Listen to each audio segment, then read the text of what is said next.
So about a month and a half ago, I was asked to do a video where you would see my face. And I did, and you just saw it a couple of days ago. Now, I made some comments down below in the comment section, but I figured I would address a few of them. Here we go. I've been waiting for this my whole entire life. Joe Flacco is elite, but now he's hurt. It's been a few years for me, actually, so that's pretty funny. You remind me of Cleveland Brown Christian Peretin. I don't think I look anything like Cleveland Brown. I don't sound like him, and he's played by a white guy, which brings me to my next point. Trey Johnston, who thought he was white, AB16, who came here for the face reveal. King Adams, who thought he was white. Dave's home, well, we're not going to read that one. Jack Scholl 3, boy, who thought he was white. I'm black, blackity black, black. BLAK, can't afford the C. Black, like coffee, like Whoopi Goldberg's lips, black. So there were a few people saying that. Never judge anybody how they look based upon what they sound like. There were a few people who I will throw their stuff up here in a minute, who noticed that you had seen me before. So I'll be doing a few more of these videos every week. And but that was an interesting journey. And I do comment in the comment section. You'll see it say TPS Justin. So if you see that, that's me. Also, that's not his real voice by one of you. No, this is my real voice. I probably sounded different there. We're not actually miking the same way we usually do now.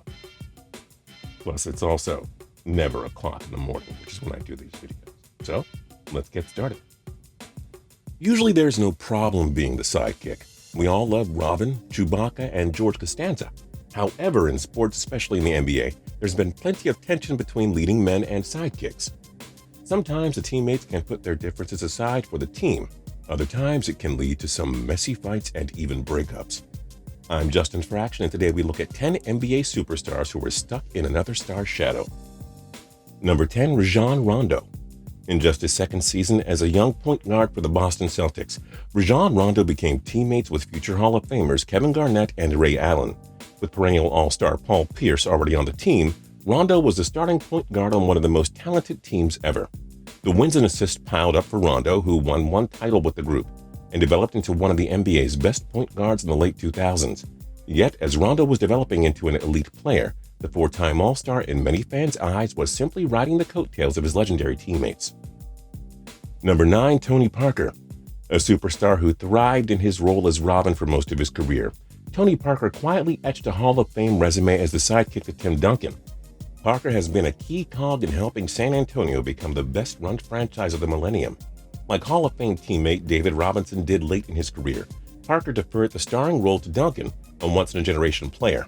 Parker had the talent to be the team's focal point, but delegated the role to Duncan. As a result, Parker has reaped the benefits, winning 4 championships in his career. Number 8, Billy Cunningham. Billy Cunningham was a star forward on the 76ers in the late 60s and early 70s. Yet, as most figures in his day, Cunningham stood in the shadow of teammate Wilt Chamberlain, arguably the best player ever. With Chamberlain, Cunningham and the 1966-67 Philadelphia 76ers team had one of the best seasons ever. They won 68 games and the title. Yet, it wasn't until Chamberlain joined the Lakers the following season when Cunningham blossomed into the Hall of Famer we know him as. A member of the ABA as well, the All-NBA 50th Anniversary team member was an All-Star on multiple occasions in both leagues. Number 7, Kyrie Irving. Like Kobe Bryant early in his career, Kyrie Irving had the distinction of playing alongside a larger-than-life player. Despite making one of the best shots ever in the waning seconds of Game 7 of the 2016 Finals, Irving has spent most of his career in the shadow of LeBron James. After being the first overall pick in the 2011 draft, Irving was chosen to lead Cleveland in the wake of James's departure for Miami. But in 2014, James rejoined Irving in the Cavs, and the duo appeared in 3 straight finals, winning 1 title. Yet, the baggage which came with being teammates with James reportedly caused Irving to request a trade, and he was sent to Boston during the 2017 offseason. Number 6, Chris Bosh. Many picked Miami as the no-doubt top team heading into the season after signing Chris Bosh and LeBron James to join Dwayne Wade in 2010. Yet the three All-Stars had a transition period where they had to adjust to each other. Bosh, already a five-time All-Star, sacrificed the most to help the team win 2 titles in the Big Three era. After averaging 24 points per game in his final year with Toronto, Bosh's stats dipped as he allowed James and Wade to blossom. Perhaps underappreciated during Miami's run, Bosh's sacrifice was further noticed when James joined forward Kevin Love in Cleveland, and their growing pains took much longer to remedy than the Big Three in Miami. Number 5. Joe Dumars. With Isaiah Thomas, Joe Dumars was a member of arguably the best backcourt in NBA history. Though a member of the Bad Boy Pistons, the 4-time All-Star was more reserved than his controversial teammates, and it was his modest attitude that allowed him to perfectly mesh with Thomas, a 12-time All-Star and possibly the best player in the 80s. One of the greatest defensive players of all time, Dumars was labeled by Michael Jordan as the best defender he ever faced. Late in his career, Dumars again deferred to another talented teammate. This time it was Grant Hill, who was one of the most complete players in the late 90s. Number 4. Russell Westbrook. Hell hath no fury like a vengeful teammate. With Kevin Durant, Russell Westbrook and Oklahoma City were considered the next great team early in their careers. Yet, injuries and early playoff exits cut the Thunder's season short between 2013 and 16. Durant, widely seen as the better player on the team, was typically exonerated of blame, and Westbrook, known for his somewhat reckless style, was infamously nicknamed Westbrick and faced much criticism. After Durant stunned the world when signed with Golden State, Westbrook finally had the limelight to his own and certainly delivered. In his first full season as the team's focal point, Westbrook won MVP and averaged a triple-double. Number 3. Dave Cowens. When looking through the history of the Boston Celtics, Dave Cowens might not be the first name that stands out. Yet, the 8-time All-Star and 1-time MVP is arguably the greatest Celtics big man not named Bill Russell. A 2-time champion, Cowens was the first player to lead his team in all 5 major statistical categories. Only 5 other players have accomplished that feat. That list includes LeBron James and Kevin Garnett. Yet, because he was teamed up with Hall of Famers John Havlicek and JoJo White, Cowens may have been overlooked during his prime in the 70s. However, the 3-time All-NBA member certainly had the talent to be the best player on a championship contender. Number 2. Kevin McHale. Kevin McHale had the potential to become the focal point of a contender. Named to the NBA's 50th anniversary team, McHale was known for his offensive prowess in the post. The 7-time All-Star called the low post his torture chamber, where he had defenders rattled with his variety of moves. Named by Charles Barkley as the best player he ever faced, McHale gave up the starring role to Hall of Fame teammate Larry Bird. With the 3-time MVP and fellow Hall of Famer Robert Parrish, McHale was a member of arguably the best front court of all time and won 3 titles with Boston. And number 1, Kobe Bryant. Kobe Bryant is widely considered the second greatest shooting guard ever. Yet early in his career, the 5-time NBA champion stood in the shadow of the most dominant center since Wilt Chamberlain.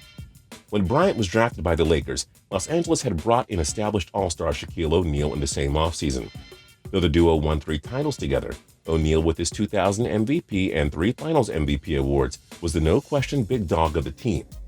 Bryant, an ascending star in his own right, infamously feuded with Shaq, and the big man was traded from the team. After several first-round exits, Bryant did win 2 titles as his team's best player. So did we miss any NBA superstars who were stuck in another star's shadow? Let us know in the comment section down below. I actually finished this video already, but I have to go back because there's one comment that I thought was hilarious, and I need to find it. So I've got my laptop here. Who thought he was white? You did that one. Who thought he was white? Another guy. 394 likes, replies to who thought he was white. Everybody thought he was white. There are 2 types of people in this world: people who thought he was white and liars. Wow, thank you guys. Whoa. Jordan Hinton, you're black. This whole time I thought you were white. Yeah, read the other comments. John Daniels, this was the funny one. I went back just for this one. He looks like M. Night Shyamalan had a kid with Jordan Peele. Wow. But I couldn't even be mad about that. I couldn't. That's, I don't know. It's sort of true. So you get a special kudos for that, because it actually made me laugh. I sent that to my friends. But thanks for everybody that had a nice comment. But anyways, thanks to everyone who had a really awesome comment. They decided to have me do this again and again and again and again. So you'll see me again next time on another day with a different shirt on, with the same hat. I'm growing my hair out, man. Doing that Black Panther thing of like Michael B. Jordan had like dreads and braids and like rediscover my ancestry. If you like this video and learned a thing or two, clicking the like button helps us out a ton and we appreciate it. If this is your first time coming around to Total Pro Sports though, subscribing is a great idea because we put out videos like this every single day. But as always, thanks for watching and we'll see you guys next time.